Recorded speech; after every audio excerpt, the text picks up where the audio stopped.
आज तुम अपने बच्चों को ना अपना धर्म ना अपनी संस्कृति के विषय में बता पाए, ना अपने महापुरुषों के विषय में बता पाए, ना अपने देवी देवताओं के विषय में बता पाए।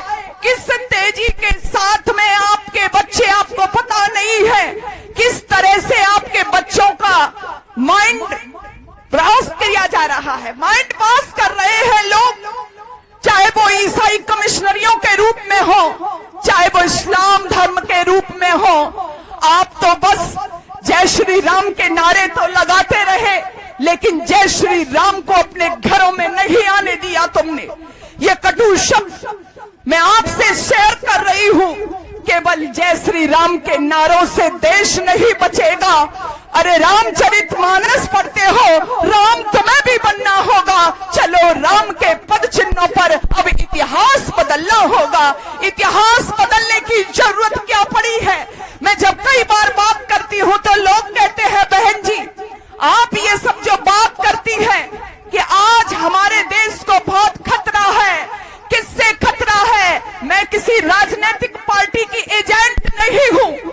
मैं बस आपसे ये कहना चाहती हूँ कि आप जब आप तो चले जाओगे, लेकिन आने वाली संतति जब आपसे पूछेंगी कि हमारे लिए आप क्या करके गए, उस समय बड़े वेदना का विषय होगा।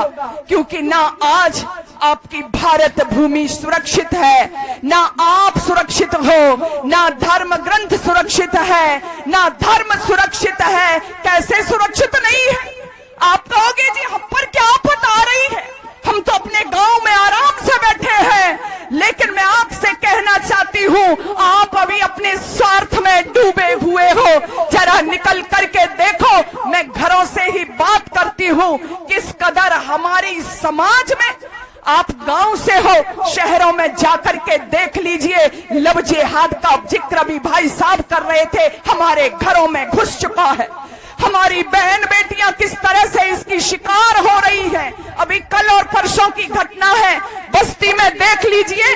तो आपने अखबारों में पढ़ा होगा, एक गिरोह पकड़ा गया है जहां आपकी बहन बेटियों को लव जिहाद के नाम पर हाथ में कलावा, माथे पर तिलक लगा करके आपकी बहन बेटियों को फंसाया जाता था और फिर उनको नेपाल आदि देशों में बेच दिया जाता था।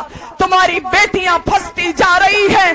काश तुमने अपनी बेटियों को पढ़ा दिया होता उस पद्मिनी को, जिस पद्मिनी ने वो जल गई, मर गई, इतनी भयानक मृत्यु का वर्णन उसने किया। आपने पढ़ाया होता कि उसने केवल इस मृत्यु को ही क्यों चुना, क्योंकि वो जहर खा के मर सकती थी ना, वो और कोई कदम उठा सकती ना, लेकिन नहीं, उसने अपने शरीर को जला दिया अग्नि में। क्यों? क्योंकि उसको पता था कि अगर हमारा शरीर इन विधर्मियों के हाथों लग गया तो ये तो वो कौम है कि जो मरी हुई लाशों से भी व्यभिचार किया करते हैं। इसलिए वो नहीं चाहती थी कि हमारा जिस्म, हमारा मरा हुआ शरीर भी इन विधर्मियों के हाथों लगे, और चिता सजा करके वो जल गई।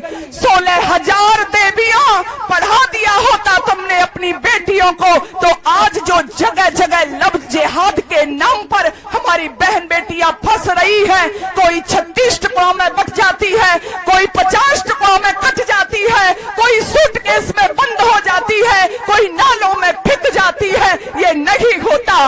इसलिए तुम्हें जागृत करने के लिए इन सम्मेलनों का आयोजन किया जा रहा है। जाग जाइए, तुम्हारी बहन बेटियों के साथ में क्या हो रहा है, कौन बताएगा इनको? आप बताओगे। ये सरकारें बताने नहीं आएंगी तुम्हारे घरों में, ये सरकारें नहीं पढ़ाएंगी तुम्हारे बच्चों को, तुम्हें जागृत करना होगा।